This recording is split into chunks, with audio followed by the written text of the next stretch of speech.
안녕하세요, 호돌이입니다. 오늘도 영상을 시청해주셔서 감사합니다. 자, 따분하고 따분한 반도체 이야기 오늘 조금만 더 한번 재밌게 풀어보도록 하겠습니다. 자, 여러분, 삼성전자와 SK하이닉스 투자할 때요. 자, 우리나라에서 대표적인 기업이고 유명한 기업이다 보니까 정작 이들 기업은 막 우리가 면밀하게 분석하지 않는 경우가 생각보다 많죠.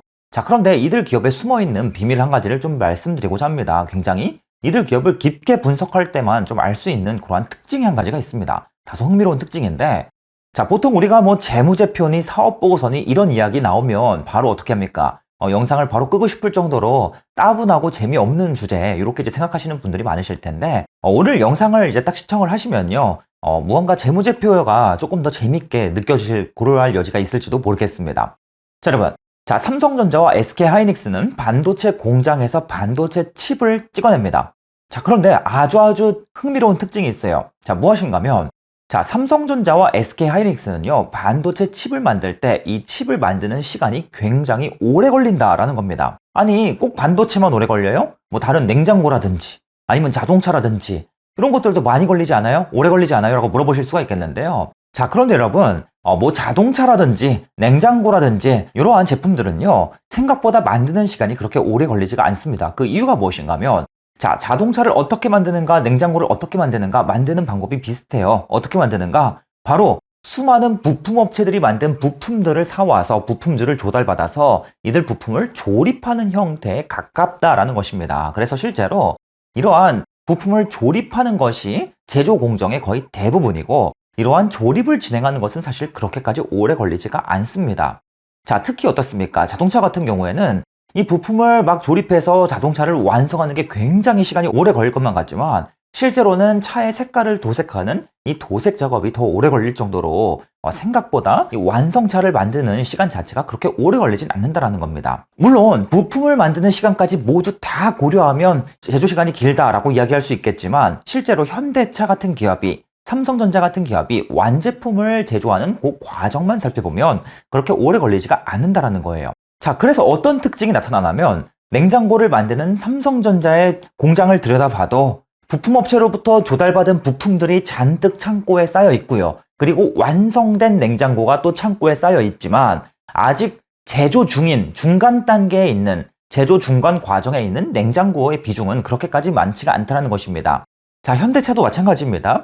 부품업체들로부터 조달받은 수많은 부품들이 창고에 한가득 들어차 있고요.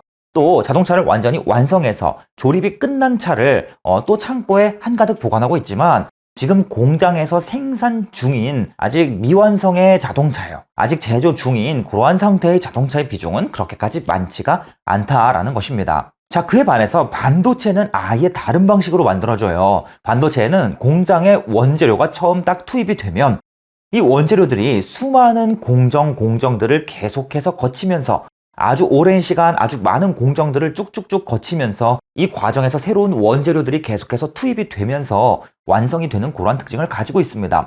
그래서 반도체는 만들어지는데 최소 주 단위 시간이 걸리고 우리가 알고 있는 고사양 반도체요. 뭐 D램이라든지 CPU 같은 반도체는 칩 하나를 만드는데 걸리는 시간이 무려 3개월이 넘습니다.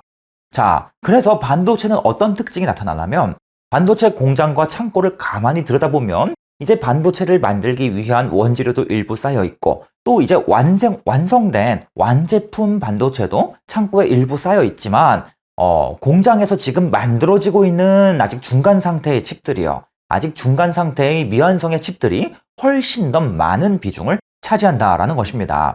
자, 바로 반도체를 만드는데 아주 오래 걸리기 때문입니다. 자, 그래서 어떻습니까? 삼성전자의 이 사업 부문별로 재고 자산을 한번 살펴보시면요. 삼성전자가 냉장고를 만드는 TV를 만드는 가전사업 부문 같은 경우에는 실제로 재고 자산을 한번 살펴보시면 우리가 지금 냉장고를 만들기 전 원재료가 굉장히 많아요. 그리고 우리가 모두 완성한 완제품이 많아요. 하지만 지금 공장에서 생산되고 있는 중간 제품, 즉 반제품과 제공품이라고 하죠. 이 그래프상에서 지금 빨간색으로 나와 있는데 이러한 반제품과 제공품의 비중이 아주 낮은 특징을 가지고 있다라는 것입니다. 왜요? 생산 라인에 머무르고 있는 녀석들의 비중은 그렇게 많지가 않기 때문입니다. 자, 하지만 반도체 사업 부문의 재고자산 그래프를 보시면 어떻습니까? 우리가 창고에 쌓아둔 원재료, 그리고 완성해서 출하한 완성된 칩, 물론 이들도 창고의 일부분 자리를 차지하고 있지만 가장 많은 녀석은 누구다? 바로 공장에서 지금 만들어지고 있는 녀석, 바로 반제품과 제공품이 되겠죠. 이러한 반제품과 제공품의 비중이 매우 매우 높다라는 것을 보실 수가 있다는 겁니다. 자, 그래서 삼성전자의 가전사업 부문과 반도체 사업 부문을 살펴보면 둘 모두 많은 양의 재고자산을 가지고 있는 것 같은데 내부를 더 들여다보면 재고자산의 구성이 좀 다르구나라는 것을 여러분께서 이제는 파악하실 수가 있다는 겁니다. 그래서 사업보고서에서 이러한 내용들을 확인하실 수가 있어요. 우리가 특히 반도체 산업에 투자할 때 재고자산이 중요하다, 재고자산을 봐야 한다 이런 이야기가 들을 때가 있어요. 그런데 이러한 재고자산을 조금 더 다른 시각으로 보시면 좀 더 재미있게 보이실 수도 있겠습니다. 자, 그뿐만인가요? 자, 현대차도 마찬가지입니다. 현대차도 지금 보시면 이 그래프는 색깔이 조금 달라요. 자, 현대차의 재고자산을 살펴보시면 고객에게 인도할 완성된 완성차의 비중이 굉장히 높아. 그게 지금 빨간색 선이고요. 그리고 우리 공장에서 이제 자동차를 조립할 건데 이 차를 조립하기 위해서 원재료를 잔뜩 사다 놨어. 그래서 우리 창고에 원재료의 비중이 굉장히 높아. 이게 바로 이제 분홍색 선이라는 것이죠. 자, 그에 반해서 제공품이요. 옅은 회색 선인데 제공품의 비중은 굉장히 낮게 형성이 되어 있다. 그 이유가 무엇이다? 자동차는 만드는 중간 과정의 비중이 그렇게까지 높지가 않다. 아직 미완성 상태의 그러한 자산들의 비중은 낮은 편이다. 이렇게 이제 보실 수 있다는 것입니다.